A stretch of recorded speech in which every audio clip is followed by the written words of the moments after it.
It's been a while since I laughed like this.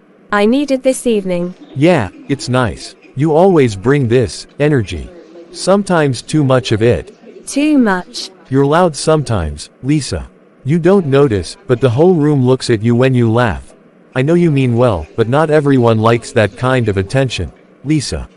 You mean you don't like it? It's not about me. I just think you could be more calm, more composed. You're a woman now, people should see that. So being myself isn't composed enough. You're misunderstanding me. I like you, Lisa. You're amazing. I just think sometimes, the world doesn't take people seriously when they act too free. If you toned it down a bit, people, even me, would see how strong you are. You'd see how strong I am if I became quieter. Lisa, listen, you post everything online, you laugh with everyone, you talk too much when we're out. You're a good woman, I just want people to see that part, not the messy one. I'll want you to be someone people respect. You have potential, baby. You call it potential, but it feels like correction, like I'm being fixed. I'm not fixing you, Lisa. I'm protecting you. There's a difference. The world judges women easily. You can't afford to be careless with how people see you, especially when you're with me. You sound like the world, Brian. I thought love was where I could breathe, not where I had to hide. You're taking it the wrong way again. All I'm saying is, you can still be yourself, just not too much yourself. So there's a limit now, a line I shouldn't cross, between real me and acceptable me. Lisa. No, it's okay, I understand. You love the calm version of me, the quiet one, the edited one. Why does love start like sunshine and end like a storm? I was happy, I laughed, I smiled, and somehow, that became too much. Maybe I'm not enough for him, or maybe I'm just too me. I don't even know who I'm becoming anymore. I thought love was supposed to make you grow, not disappear. Lisa? You haven't eaten, child. Are you okay? I'm fine, Mom, just tired. You sure? You look not tired. Lisa. What is it? Talk to me, my girl. Mom, what happens when you start feeling like being yourself isn't enough for someone you love? You know, Lisa, that's a heavy question. What happens when you start feeling like being yourself isn't enough for someone you love? The truth is, that's the beginning of losing yourself. At first, you won't even notice it. You'll tell yourself, it's just a small change. I'm just adjusting. But little by little, piece by piece, you start hiding the parts of you that made you who you are. And one day, you'll wake up and realize you don't even recognize the person in the mirror anymore. You'll smile, but it will feel forced. You'll laugh, but inside, you'll be quiet. You'll agree to things that go against your heart just to avoid a fight. And that, my daughter, is one of the most painful prisons, the prison of pretending. You see, people think love is about changing to please someone. But love, real love, is about growing together, not losing yourself in the process. When a person truly loves you, they don't silence your voice, they help you find it. They don't shrink you, they stretch with you. They don't tell you who to be, they learn who you are and love you there. But when someone starts saying, talk less, dress like this, stop being you, that's not love. That's control dressed in affection. And sometimes, people do it without realizing it. They love what you bring, but they don't want all of you. They want the version that fits them, not the one that got created. You know, Lisa, I've seen women change their laughter to please a man. I've seen men lose their peace trying to prove themselves worthy of someone's love. And in the end, they are left with emptiness, because pretending drains the soul. When you pretend for too long, even your spirit starts to wake. You start asking, who am I now?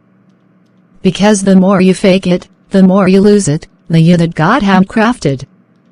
And that's the thing, my girl, when God made you, He didn't make a mistake. He didn't say, "Lisa, you laugh too much," or "Lisa, you care too deeply." He said, "That's exactly how I want her." So if anyone ever tells you to tone down your light, remember, only people who live in darkness are threatened by brightness. Listen to me, baby.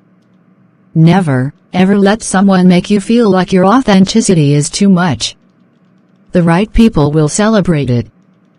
The wrong ones will try to edit it. And the day you start editing yourself for love, you'll realize that kind of love isn't love, it's fear wearing perfume. Be yourself, even if it costs you someone. Because if being real costs you a person, then that person was never meant for the real you. You can't build forever on a fake version of yourself. You'll get tired. You'll break. And one day, you'll crave your old self again, the one who laughed freely, who spoke her mind, who didn't walk on eggshells to be loved. Don't lose that girl, Lisa. Don't bury her to keep someone else comfortable. You asked what happens when being yourself isn't enough for someone you love. Let me tell you, that's the moment you stop fighting to be understood and start remembering who you are. Because the one who truly loves you will never ask you to shrink. They'll hold your hand and say, "Don't change. I love you just like this." Mom, I understand that I shouldn't lose myself for someone, but how do I know when it's time to let go? How do I stop hoping they'll change and start protecting myself without feeling guilty? Ah, Lisa. That is one of the hardest truths to face in life. Knowing when to let go of someone you love is never simple, because love is tangled with hope, with longing, with the part of your heart that wants to believe that things can change. But hear me clearly, my daughter, love is never meant to feel like a burden that steals your peace. You will know it's time to step back not when you stop loving, but when love no longer gives life, when it begins to drain it. You see, hope is powerful, it keeps us alive, it makes us hold on through storms, it colors the world even when things are dark. But hope can also deceive if it asks you to live a lie, if it asks you to shrink, to hide, to pretend that you are okay when your heart is quietly breaking. There is a difference between hope that fuels growth and hope that chains you to a life that is not yours. And the difference, that quiet, small difference, is something only you can feel in your bones, in the silence of your soul. When you are with someone who asks you to change, who asks you to dim your light, who asks you to compromise your joy, your laughter, your spirit, there will be moments when you try to explain yourself, moments when you plead silently, moments when you whisper, "Please, see me. Please, love all of me." And if, after all your explanations, all your efforts, all your honesty, they still cannot accept you fully, not a version you hide, not a version you edit, not a version you force into their comfort, then it is time to let go.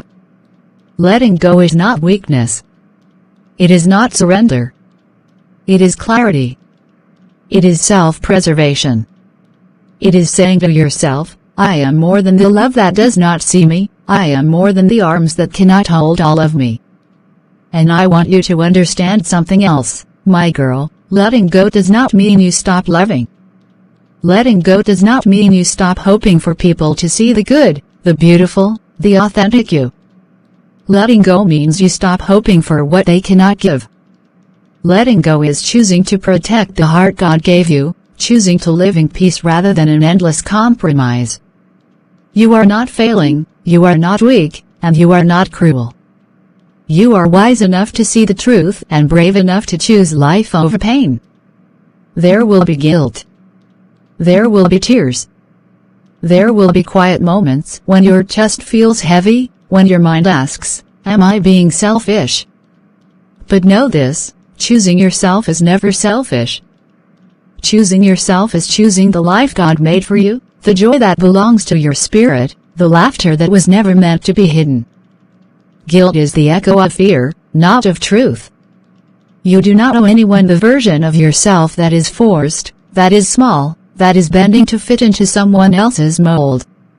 You owe yourself the full, vibrant, untamed, unapologetic you. And then, my daughter, There is the matter of trusting yourself again. After you let go, your heart may feel fragile. You may wonder if you will ever love freely without losing yourself. But remember this, the more you practice being yourself, the stronger your trust in yourself becomes. Each time you honor your spirit, each time you refuse to shrink, each time you stand in your truth, your heart learns that it is safe, that it is enough, that it is capable of guiding you toward love that is real. True love will never ask you to hide. True love will never ask you to compromise your joy. True love will meet you where you are and celebrate all of you. You will meet people who try again, and yes, some will try to change you, to mold you, to make you smaller. And each time, you will remember this moment. You will remember that you deserve peace, that you deserve respect, that you deserve love without compromise. And you will walk away without fear, without guilt, with your dignity intact, with your heart wiser, stronger, freer. And know this, Lisa, letting go does not close the door to love. It opens the door to the right kind of love. The love that does not ask you to hide your laughter, that does not weigh down your joy, that does not threaten your spirit.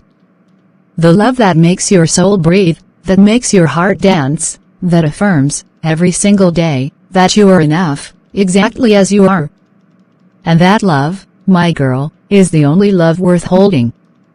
So, whenever you feel that tug between hope and truth, between love and compromise, ask yourself this, is this giving life or taking it?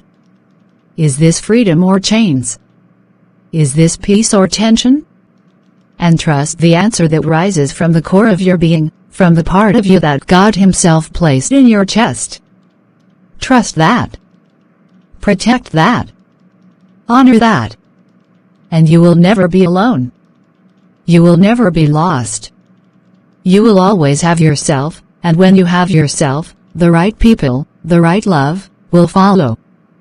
Remember, Lisa. Your heart is sacred.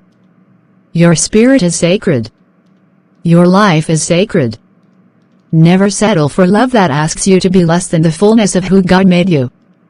Walk away when you must. Stay when you feel peace. Trust yourself. Protect yourself. And always, always, be unapologetically, beautifully, undeniably yourself. Mom, I think I understand now. But, after everything, after all the times I tried and felt like I wasn't enough, how do I rebuild myself? How do I start trusting people again, loving again, without being scared that I'll lose who I am all over again? Lisa. Rebuilding yourself is one of the most beautiful journeys a human heart can take, and it is also one of the hardest. You must know this, the pieces of you that feel broken, the moments where you felt invisible or insufficient, the times when you bent yourself to please someone else, those are not stains on your soul, they are reminders that you are human, that you have lived, that you have loved deeply, and that you have learned. Every tear, every heartbreak, every moment of doubt is a teacher, shaping you, giving you clarity, showing you what belongs to you and what does not. And rebuilding does not mean forgetting. It does not mean pretending it never hurt.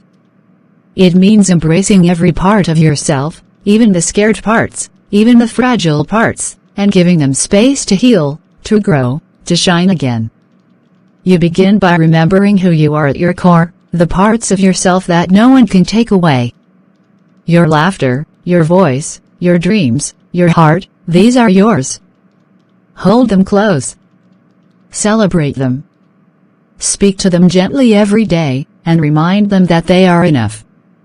That is the first step toward trust, trusting yourself again, trusting your own judgment, trusting that the guidance inside you is wiser than anyone who has tried to tell you otherwise. Then, you practice boundaries. Yes, boundaries are not walls to keep people out. They are bridges that protect your spirit. You must learn to say no without fear, to step back without guilt, to choose peace over approval. When someone meets your boundaries with respect, that is when you can start trusting again. When someone responds with anger, manipulation, or pressure, that is a signal, not of your failure, but of theirs. And the more you honor these boundaries, the more you teach the world, and yourself, what is acceptable, what is sacred, what is yours. You will also need patience. Healing is not a race, Lisa. It is not a moment. It is a slow unfolding, a gentle awakening, a rediscovery of yourself that requires time. Some days, you will feel strong. Some days, weak. Some days, ready to embrace love again. Some days, hesitant. That is okay. That is normal. That is human. And every day that you honor your truth, every day you refuse to shrink, every day you choose yourself, that is progress. That is victory. And when it comes to loving again, yes, it will happen. But you must love from a place of wholeness, not from a place of fear, not from a place of I hope this person will see me. Love only works when it flows freely. When you are whole, when you are centered, when you are unapologetically yourself, love will meet you, not try to control you, not try to mold you, not try to change your essence. True love will mirror your authenticity, it will celebrate your spirit, it will lift you higher instead of asking you to lower yourself. And remember, my girl, forgiveness is part of rebuilding, not necessarily forgiving someone else so they can sleep at night, but forgiving yourself for the times you bent, the times you stayed when you should have walked away, the times you questioned your worth. Forgive yourself, embrace yourself, love yourself first. Because no one else can love you fully until you have loved yourself first.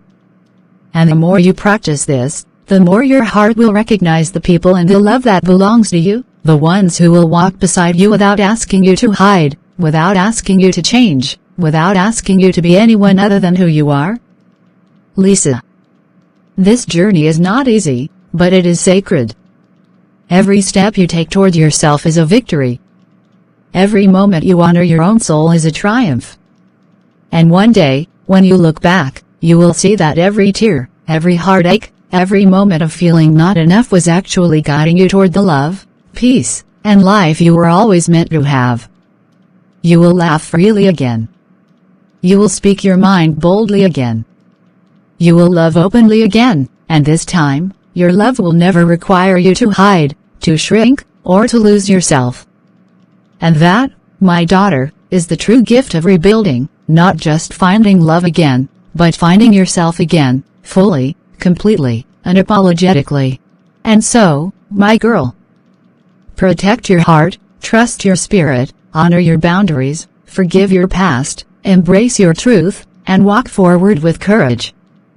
Love will come again, but only the kind of love that sees you, accepts you, celebrates you, and walks beside you without asking you to dim your light. Keep your light bright, Lisa. Keep your laughter loud, your heart open, your voice strong, and your soul free. That is how you rebuild, how you trust again, and how you live fully, just as God made you to live. Mom, thank you. I think I finally understand. I see now, I don't have to bend myself to be loved. I don't have to shrink to make someone else comfortable. I just need to be me. Yes, my girl. That's all I want you to remember. Your light, your laughter, your heart. They are yours. Never dim them for anyone. Be yourself, always. I will, Mom, I promise. Thank you. Thank you for walking this journey with me. I know some of you watching have felt the same way I did, like no matter what you do, you're not enough. Maybe it was for a boyfriend, a friend, a family member, or even people around you. Maybe you've bent yourself, silenced your laughter, hidden your heart, just to make someone else comfortable. I want you to know something today, you are enough. You are precious. You are fearfully and wonderfully made. The truth is, God created you exactly as you are. He gave you your voice, your joy, your fire, and your heart for a reason. And no one, I repeat, no one has the right to ask you to shrink, to dim your light, to be less than who God made you to be. If you've ever had to hide your true self, if you've ever tried to change to please someone else, I want to hear from you. Comment below. Share your story. Let us remind each other that we are stronger when we stand in our truth, when we embrace who God made us to be, fully and unapologetically. And as you go forward, remember this promise from Scripture, Psalms 139, 13-14, for you formed my inward parts, you knitted me together in my mother's womb. I praise you, for I am fearfully and wonderfully made. Wonderful are your works, my soul knows it very well, you were made to shine. You were made to laugh freely. You were made to love boldly, and you were made to live fully. So don't dim yourself. Don't bury your heart. Don't hide your light. Walk boldly in your God-given identity, and watch how life opens up when you stop shrinking and start being you. If this story touched you, if it encouraged you, if it reminded you of your worth, please like, share, subscribe, and comment. Let's keep this movement going, a movement of authenticity, courage, and truth. Because the world needs the real you, not a version that's small, quiet, or hidden. The real you, fully, beautifully, unapologetically you.